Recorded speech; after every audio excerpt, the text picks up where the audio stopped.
Wee. Hello. So today we're taking a look, pause the video right here if you want to read this, at this copper bracelet.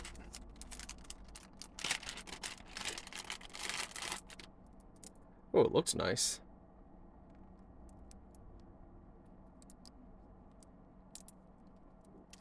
That's how easy it is to put on.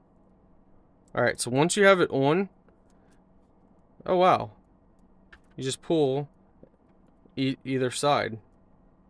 And you can adjust this by doing that as well. Or you pull from both sides. Now the best way for pulling from both sides is use your mouth. You hold pretty much this with your hand.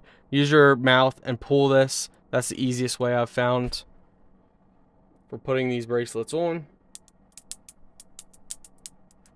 Some people like to leave them hanging. Some people tuck them up in.